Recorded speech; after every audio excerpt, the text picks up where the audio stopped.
ሰላም ጤና ይስጥልን ውድ ተመልካቾቻችን እንደምን ቆያችሁ? ይህ በኢትዮጵያ የመንገድ እየተዘጋጀ የሚቀርብላችሁ የኢትዮጵያ የተሰኘው ሳምንታዊ ቴሌቪዥን ፕሮግራም ነው። ኢትዮጵያ የመንገድ በአፍሪካ ቀዳሚ እንደመሆኑ የአህጉሪቱን ኢኮኖሚያዊ፣ ማህበራዊና የህዝብ ለህዝብ ትስስር በማጠናከር ከፍተኛ ሚና በመጫወት ላይ ይገኛል። ታዲያ በዛሬው ዝግጅታችን የአየር መንገዱ አህጉራዊ ተልዕኮ ስኬት አንዱ ማሳያ የሆነውን የአህጉሪቱን የምዕራብ አፍሪካ ቀጠና ከተቀረው የዓለም ክፍል ጋር በማስተሳሰር ሂደት እያደረገ ያለውን ጥረት ልናስቃኛችሁ ወደናል። የዛሬው እንግዳዬ ወይዘሮ አዚዛ መሐመድ ናቸው። ወይዘሮ አዚዛ መሐመድ የኢትዮጵያ አየር መንገድ ምዕራብ አፍሪካ ቀጠና የሽያጭና የገበያ ትስስር ዳይሬክተር ናቸው። ለጥያቄዎች ምላሽ ሰጡን እዚህ አጠገቤ ተገኝተዋል። አብራችሁን ቆዩ። ወይዘሮ አዚዛ መሐመድ እንኳን ደህና መጡ። እንኳን ደህና ቆየሽ። በመግቢያዬ እንደጠቀስኩት የኢትዮጵያ አየር መንገድ አፍሪካን በዘርፈ ብዙ ጉዳዮች ከማስተሳሰር አኳያ ከፍተኛ ሚና በመጫወት ላይ ይገኛል። ከዚህ አንጻር አየር መንገዱ በምዕራብ አፍሪካ ቀጠና እያደረገ ያለውን አጠቃላይ እንቅስቃሴ እንዴት ይገልጹታል? በጣም አመሰግናለሁ። አየር መንገዳችን በምዕራብና በመካከለኛው አፍሪካ ወደ 15 ሀገራት እንበራለን። 15 ሀገራትና 21 ጣቢያዎችን ከበር ያደርጋል። እንግዲህ አየር መንገዱ የሀገራትን ኢኮኖሚያዊና ህዝብ ለህዝብ ትስስርን ለማሳደግ ትልቅ ሚና እየተጫወተ ነው።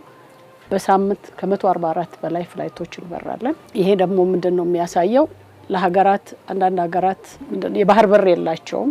ስለዚህ መንገደኛን ብቻ ሳይሆን ካርጎንም ጭምር እኛንን ምናረግላቸው ምናነሳላቸውና ለህዝቡ ብቻ ሳይሆን ኢቭን ያሉትንም አየር መንገዶች ሰፖርት አድርገን አብረን በመስራት ኢኮኖሚያቸው እንዲያድግ ትልቅ ሰፖርት እያደረግን ያለ ነው። በምዕራብ አፍሪካ የኢትዮጵያ አየር መንገድ ተመራጭነትና ተወዳዳሪነት እንዴት ያዩታል እርሶ? አየር መንገዳችን መንገደኛን ብቻ አይደለም ካርጎንም አፍሪካውያን ወንድሞቻችን ኢትዮጵያ አየር መንገድ የኢትዮጵያ ብለው አይደለም የሚያስቡት የኛ አየር መንገድ ነው ብለው የሚያስቡትና በጣም ይመርጡናል። ቃዎቻቸውንም ያምኑናል። ንብረቶቻቸውን ለኛ አምነው በካርጎ እኛንን መናመላልስላቸው ቅድም እንዳልኩትና በጣም ተመራጭ አየር መንገድ ነው ዌስት አፍሪካ ላይ። እንደሚታወቀው አየር መንገዱ በምዕራብ አፍሪካ ቀጠና መዳረሻዎቹን በየጊዜው በከፍተኛ ሁኔታ እየጨመረ እንደሆነ መረጃዎች ያሳያሉ። ከዚህ አንጻር መዳረሻዎችና ሌሎች አገልግሎቶች በቀጠናው ከማስፋፋት አኳያ እያጋጠማችሁ ያለ ተግዳሮቶች ካሉ ቢያዋዩን። ተግዳሮቶች አሉን፣ ግን እንደ አየር መንገድ አንድ ችግር ሲገጥመን ዝም ብለን አንቀመጥም። አንዱ በር ሲዘጋብን ሌላውን እያንኳኳን ችግሮቻችንን ለመፍታት እንሞክራለን። መንገዶች በሙሉ አልጋ ባልጋ አይደሉም። እንደሚታወቀው አፍሪካ በተለይ ዌስት አፍሪካ የኢንፍራስትራክቸር ፕሮብለም አለ፣ ሞኖፖሊ ሴንቲመንት አለ። በአብዛኛው ሰርቪስ ፕሮቫይደሮቻችን ሞኖፖሊ ናቸው።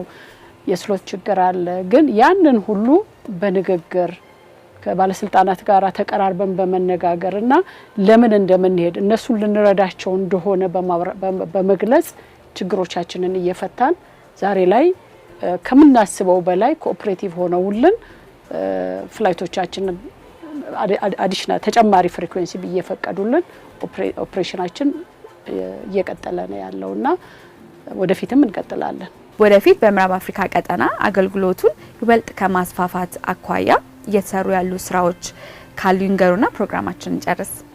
ቅድም ሳልገልጸው ያለፍኩት ዌስት አፍሪካ ላይ ብቻችንን አይደለም እየሰራን ያለ ነው። የአፍሪካ አየር መንገዶችን እንዲያድጉ ከኛ ጋር አብረው እንዲሄዱ የማድረግ ሮልም እየተጫወትን ያለ ነው። ለምሳሌ ሎሜ ላይ ብንወስድ አስካይን አቋቁመን ከአስካይ ጋር አብረን እየሰራን ያለ ነውና አስካይ መንገደኞችን ሎሜ ድረስ እያመጣልን ከሎሜ ተቀብለን ወደ አሜሪካ እየወሰደን ያለ ነው። እንዲሁም ደግሞ አሁን አቢጃንን ብናይ አቢጃን ከኤር ኮትዲቯር ጋር አብረን በመስራት ከአቢጃን ወደ ኒውዮርክ እንበራለን።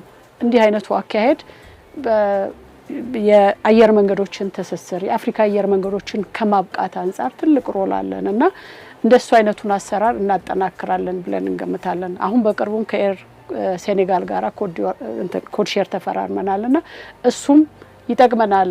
ማንደርስባቸውን ጣቢያዎች እነሱ መንገደኛ እያመጡልን ለኛ ሴኔጋል ላይ ፊድ ያደርጉናልና እንዲህ አይነቱን ዲፊድ ፕሮግራም ከሌሎችም ሀገሮች ጋራ ኬፓብል ከሆኑ አየር መንገዶች ጋራ ተቀናጅተን ለመስራት እናስባለን። ሌላው ስትራቴጂያችን ምንድነው? ሀገራት ላይ ሁለተኛ ከተማ ሶስተኛ ከተማ ለመብረር እናስባለን እና ለሚቀጥሉት 2-3-4 አመታት ፍሪኩዌንሲ መጨመር አዳዲስ ጣቢያዎችን መክፈት አላማ ይኖረናልና በሱ ላይ አጠናክረን እንቀጥላለን። ወይዘሮ አዚዛ መሐመድ የኢትዮጵያ አየር መንገድ የምዕራብ አፍሪካ ቀጠና የሽያጭና የገበያ ትስስር ዳይሬክተር ለሰጡ ማብራሪያ እጅግ አድርገን እናመሰግናለን። ውድ ተመልካቾቻችን ስለተከታተላችሁ እናመሰግናለን። እንደተለመደው ጥቆማና አስተያየቶቻችሁን በኢሜል አድራሻችን corporatecommunication@ethiopiaairlines.com አሊያም በስልክ ቁጥሮቻችን 0115174913 አሊያም 8165 ይደውሉልን። ሳምንት በተመሳሳይ ፕሮግራም እንጠብቃችኋለን። ሄርሜላ አብርሃም ነበርኩኝ። ሰላም።